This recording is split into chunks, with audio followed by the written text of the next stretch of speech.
Hello friends, Radhe Radhe. Shri Ramcharitmanas पाठ की सुंदर चौपाई अर्थ के साथ में वर्णन है, बहुत सुंदर वर्णन है। आप सभी को सुनना चाहिए कि भगवान राम के दो बेटे थे, लव और कुश। लव बड़े थे और कुश छोटे थे। अभी हमने पिछले पार्ट में बताया है कि कुश का जन्म कैसे हुआ, कुश के द्वारा कुश का जन्म हुआ।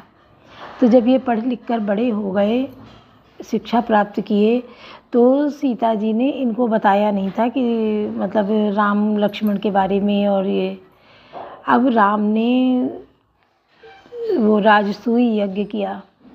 जब राजसूय यज्ञ होता है तो वो चक्रवर्ती राजा बन जाता है, अगर उसी यज्ञ को कर लेता है। उसमें होता क्या है कि वो यज्ञ होता है, और यज्ञ में जो करवाता है वो सपत्नीक बैठ के संकल्प लेता है। अब राम जी की पत्नी तो वहाँ थी नहीं, तो किस प्रकार हो। तो पत्नी का होना बहुत ज़रूरी है, इसलिए सोने की प्रतिमा सीता जी की बनाई गई और उनके पास में बिठाई गई। तब उन्होंने यज्ञ पूर्ण किया। वो कई दिन तक चला और यज्ञ पूरा हुआ। फिर ये यज्ञ पूरा होने के बाद घोड़ा छोड़ा जाता है। वो घोड़ा बिना पकड़े हुए ऐसे चलता है, उसके पीछे पीछे लोग चलते हैं।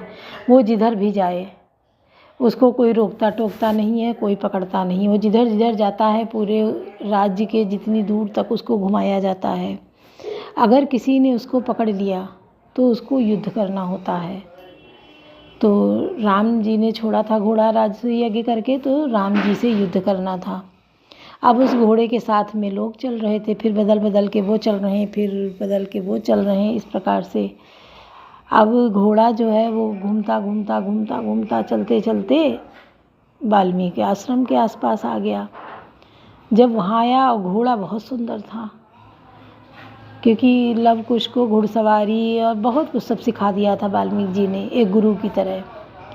तो घोड़ा जब वाल्मीकि आश्रम के पास आया तो लव कुश ने देखा घोड़ा बहुत अच्छा है, उन्होंने घोड़े को पकड़ लिया। जब घोड़े को पकड़ लिया और ले आए, तो उनके साथ जो लोग थे वो समझाने की कोशिश किए, तुम अभी बच्चे हो और घोड़ा छोड़ दो। तो मैं घोड़ा क्यों छोड़ूं? अरे छोड़ दो, तुम बच्चे हो, और जो घोड़ा पकड़ेगा उसको युद्ध करना पड़ेगा, जीतना पड़ेगा घोड़े को। तो वो बच्चे तो जानते नहीं थे कि ये कौन है, क्या है।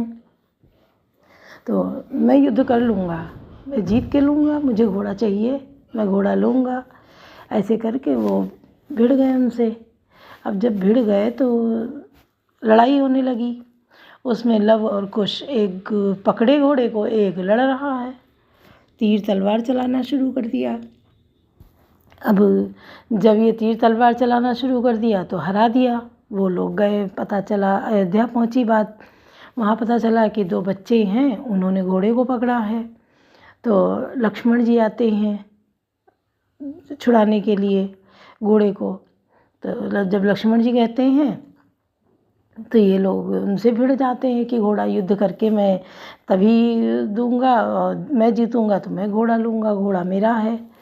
ऐसे करके लक्ष्मण जी समझते कि बच्चे छोटे हैं, इनको ला समझा दें, यही युद्ध कहाँ करेंगे।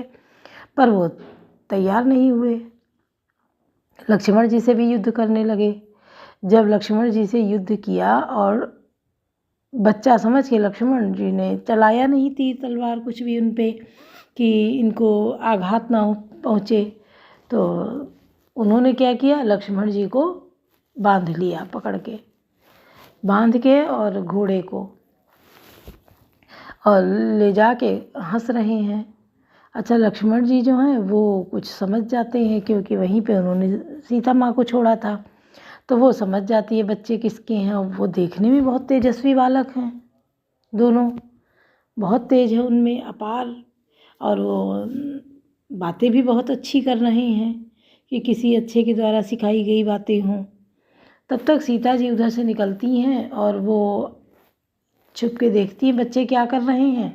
तो वो देखती हैं बच्चे घोड़ा पकड़े हैं और युद्ध कर रहे हैं। देख लेती है लक्ष्मण जी को बांधे हैं, तो वो बताती नहीं है बच्चों को उनके पिता और चाचा के बारे में। और नर सामने आती हैं तो वो साइड से आके और बच्चों को बुलाती हैं। तो वो कहते हैं मैं बांध के जा रहा हूँ और जाना नहीं, मेरी माँ बुला रही इसलिए मैं जा रहा हूँ। और जब जाते हैं तो सीता जी उन्हें समझाती हैं कि छोड़ दो, तुम बच्चे हो, घोड़ा ये यज्ञ का घोड़ा है, इसमें बहुत बड़ी सेना होती है लड़ने के लिए, तुम 2 लोग हो, कैसे युद्ध करोगे। ऐसे करके उनको बहुत समझाने की कोशिश करती हैं, पर लव कुछ समझते नहीं हैं। वो कहते अरे मैं लड़ लूँगा, मैं युद्ध करूँगा, मुझे गुरुजी ने सब कुछ सिखाया है, आपने बहुत कुछ सिखाया है, मैं जीत जाऊँगा। तो सीता जी भी बहुत समझाने की कोशिश करती हैं। फिर वो देखती हैं तो लक्ष्मण जी हैं। तब उनको मतलब पता चलता है कि यज्ञ हुआ है, यज्ञ का घोड़ा है। तो वो बहुत कह सुन के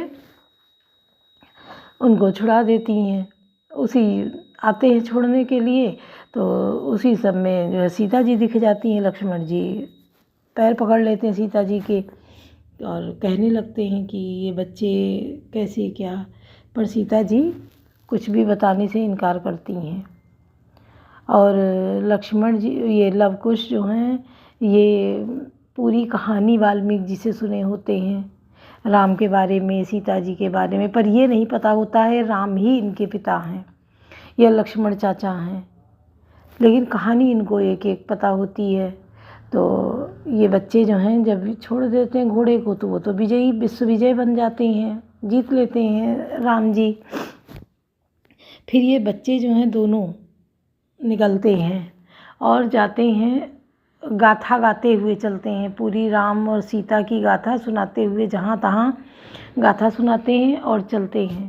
तो ये सुनाते सुनाते अयोध्यापुरी पहुँचते हैं।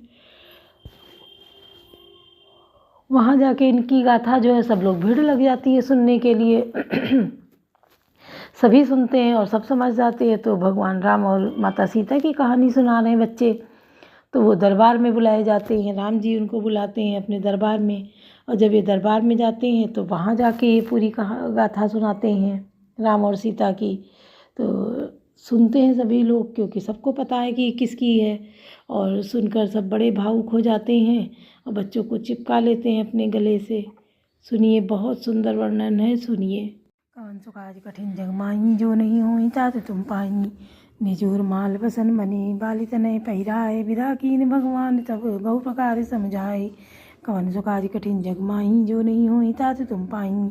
तब भगवान ने अपने हृदय की माला, वस्त्र और मणि रत्नों के आभूषण बालीपुत्र अंगद को पहनाकर और बहुत प्रकार से समझाकर उनकी विदाई की। भरत अनुज सौमित्र समेता पटवन चले, भगत कृत चेता, अंगद हृदय प्रेम नहीं तोरा, फिर चितौ राम की ओरा। भक्ति की करनी को याद करके भरत जी छोटे भाई शत्रुघ्न जी और लक्ष्मण जी सहित उनको पहुंचाने चले। अंगद के हृदय में थोड़ा प्रेम नहीं है, अर्थात बहुत अधिक प्रेम है। वे फिर कर श्री राम जी की ओर देखते हैं। बार बार कर दंड प्रणामा, मन हस रहन कहाई मोहि रामा। राम बिलोकन बोलनी चलनी, सुमेर सुमेर सोचत हंसी मिलनी।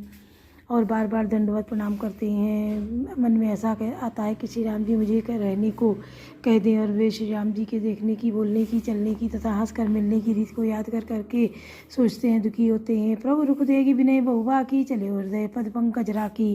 अति आदर सब कपि पहुँचाए, भाइन सहित भरत पुनि आए।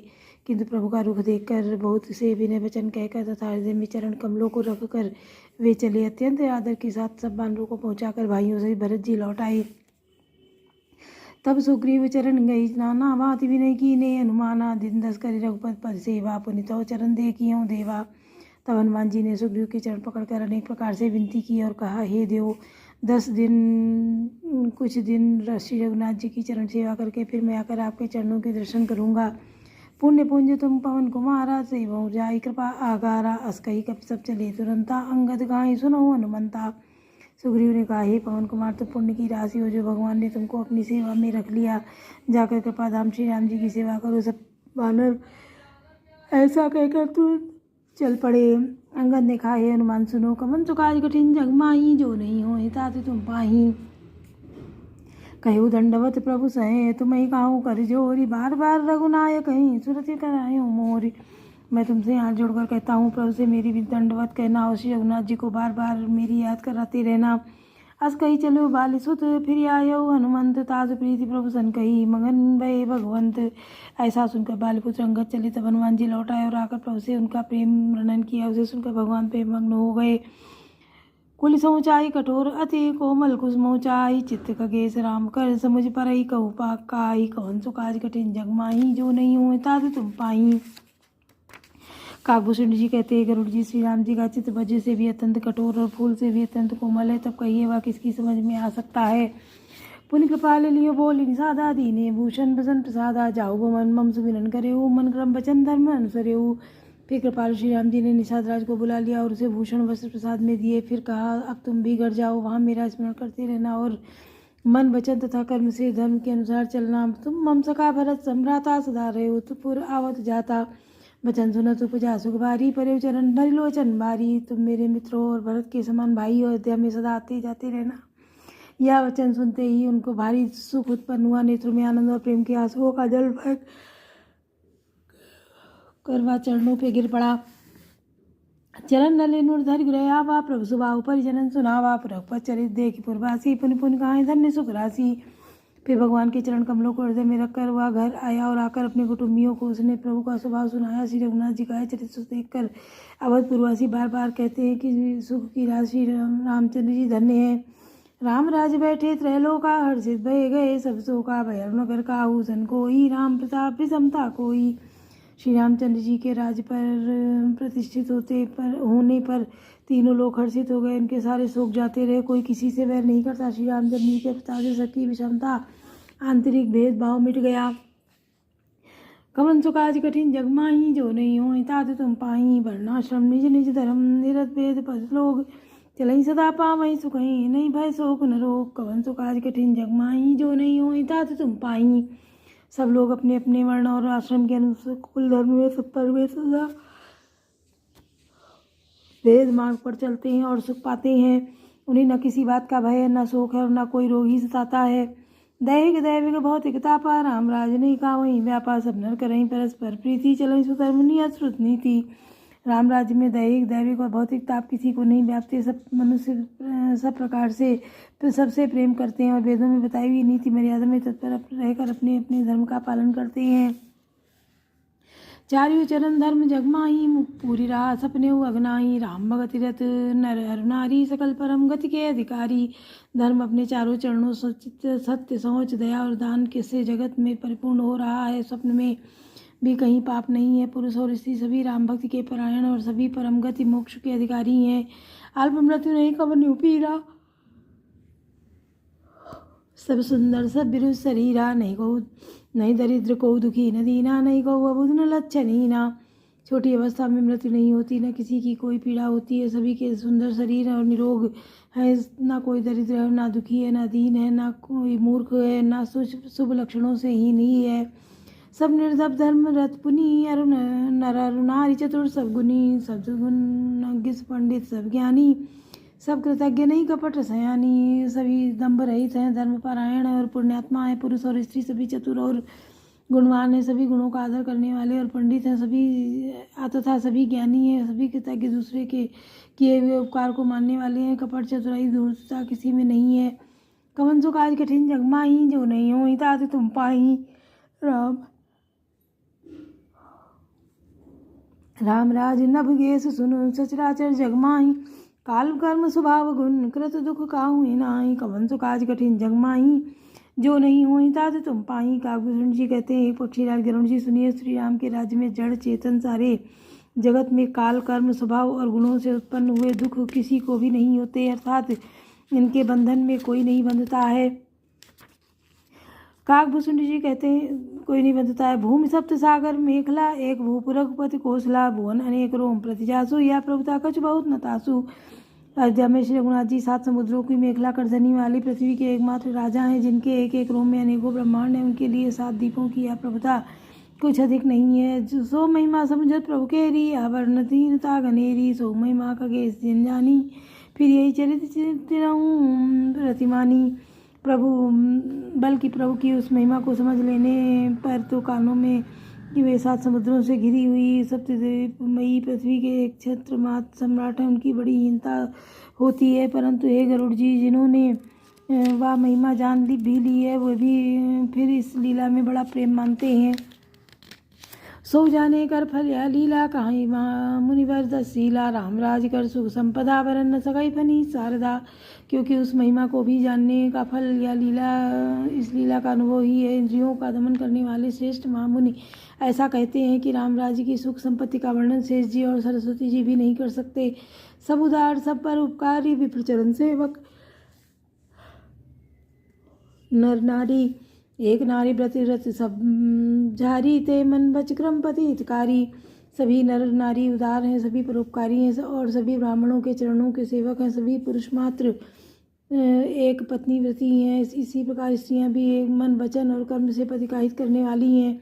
कवन सो काज कठिन जग माही, जो नहीं हो तात तुम पाई। दंड जतिन कर वेद जहाँ नर्तक नृत्य समाज, जीता हूँ मनई सुनिए रामचंद्र के राज। कवन सो काज कठिन जग माही, जो नहीं हो तात तुम पाई। श्री रामचंद्र जी के राज्य में दंड केवल सन्यासियों के हाथ में है और वेद नाचने वालों के नृत्य समाज में है। और जीतो शब्द केवल मन के जीतने के लिए सुनाई पड़ता है, अर्थात राजनीति में शत्रुओं को जीतने तथा चोर डाकुओं आदि को दमन करने के लिए साम दान दंड और वेद ये 4 उपाय किए जाते हैं। राम राज्य में कोई शत्रु है ही नहीं, इसलिए जीतो शब्द केवल मन को जीतने के लिए कहा जाता है। कोई अपराध करता ही नहीं, इसलिए दंड किसी को नहीं देता। दंड शब्द केवल सन्यासियों के हाथ में रहने वाले दंड के लिए ही रह गया है। सभी अनुकूल होने के कारण भेद नीति की सारा आवश्यकता ही नहीं रह गई। भेद शब्द केवल सुर ताल के भेद के लिए ही कामों में आता है। बोलो सियावर रामचंद्र की जय, पवन सुत हनुमान की जय, लाडले लखन लाल की जय।